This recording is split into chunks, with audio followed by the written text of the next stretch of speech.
શિક્ષણ કાર્ય છોડીને હવે શિક્ષકોને શેરીએ શેરીએ કૂતરા ગણવા નીકળવું પડશે. સરકારે શિક્ષકોને કૂતરા ગણવાની કામગીરી સોંપતા ભારે વિરોધ કરાયો.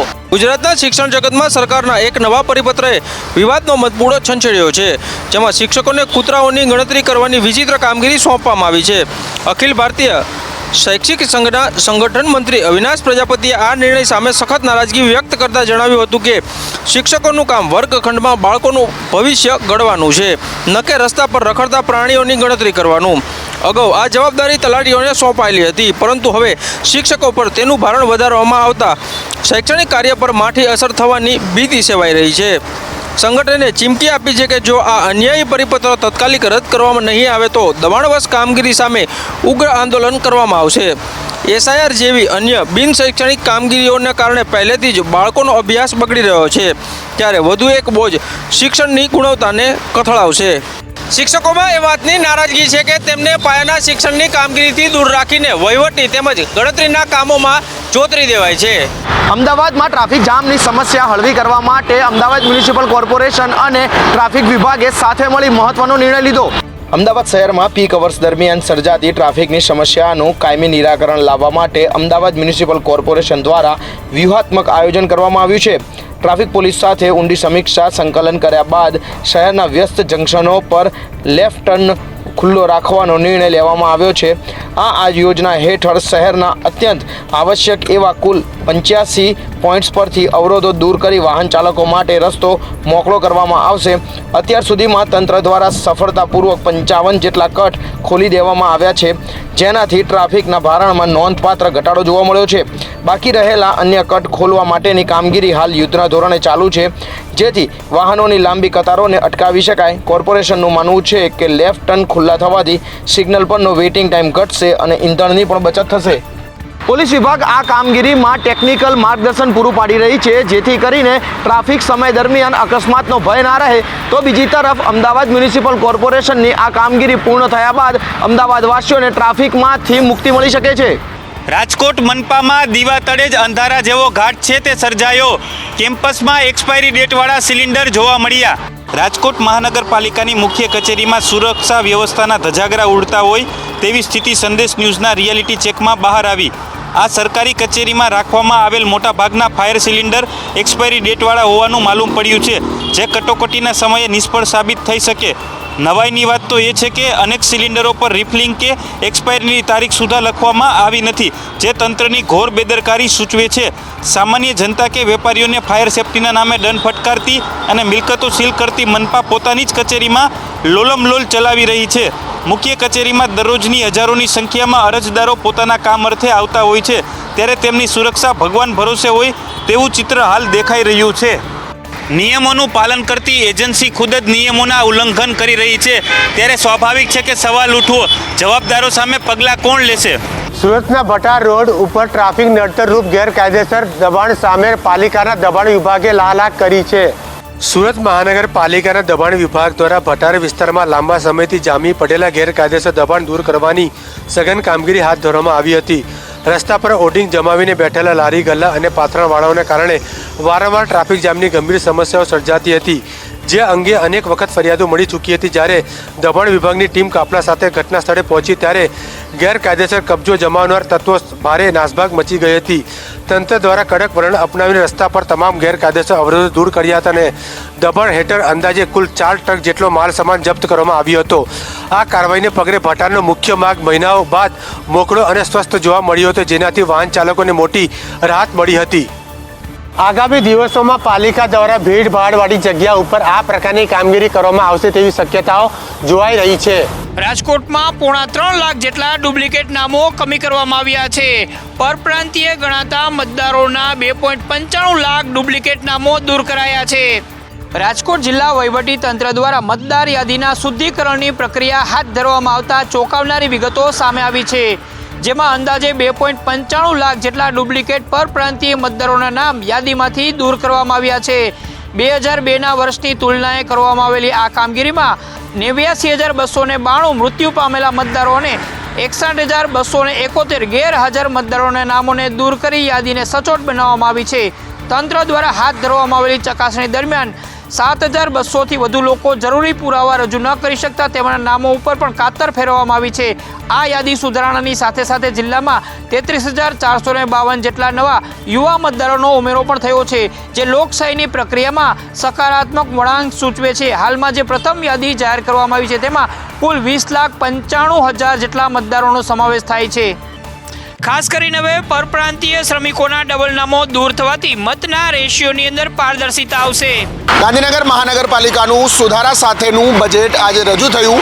સ્ટેન્ડિંગ કમિટીએ ડ્રાફ્ટ બજેટમાં સુધારા કરી 1919 કરોડનું બજેટ રજૂ કર્યું. ગાંધીનગર મહાનગરપાલિકાની સ્ટેન્ડિંગ કમિટી દ્વારા ડ્રાફ્ટ બજેટમાં ₹15 કરોડના વધારા સાથે 1919 કરોડનું સુધારેલું બજેટ રજૂ કરવામાં આવ્યું.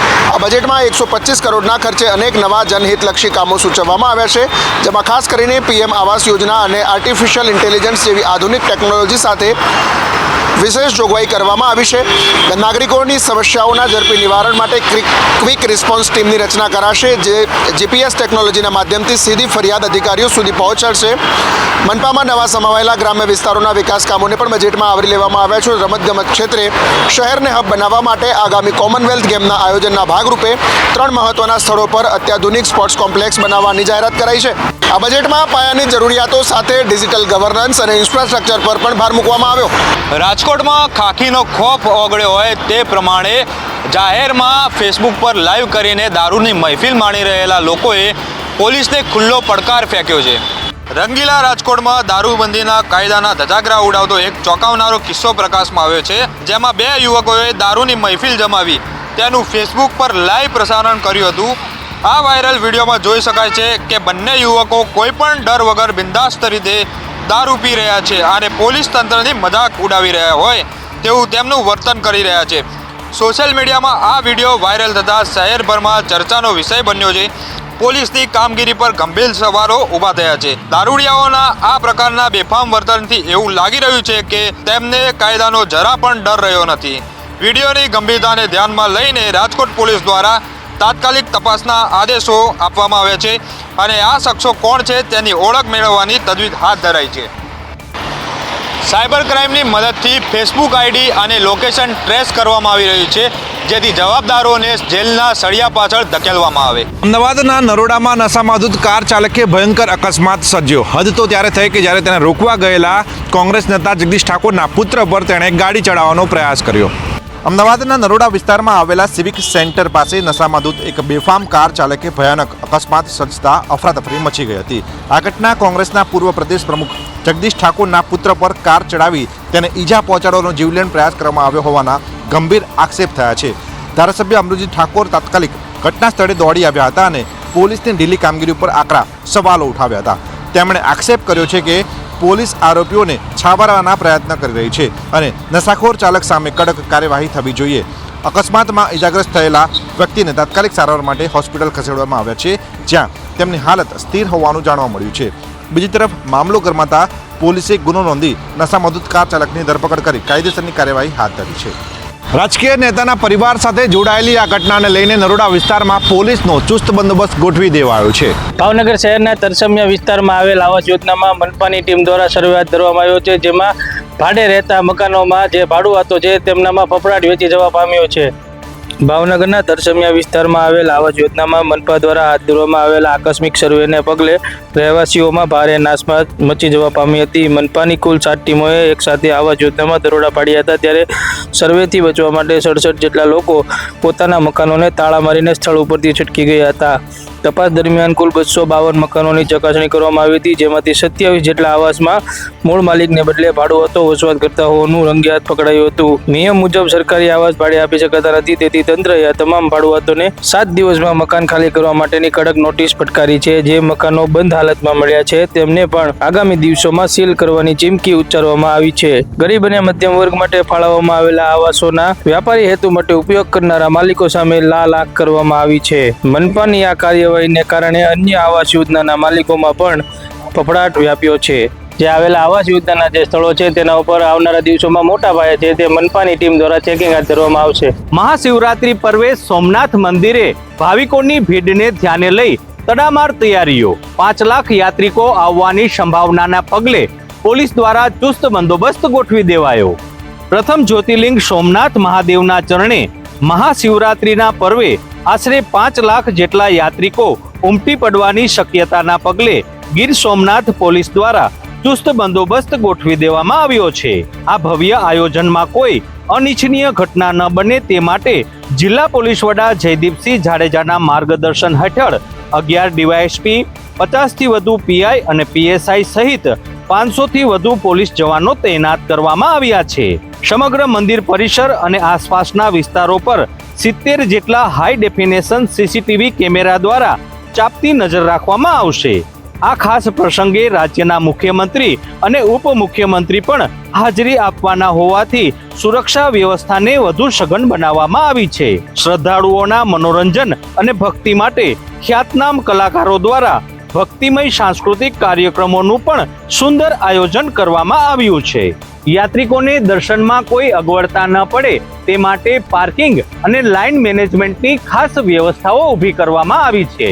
પોલીસ પ્રશાસન દ્વારા દરિયાકાંઠા વિસ્તારોમાં પણ પેટ્રોલિંગ વધારી દેવામાં આવ્યું છે.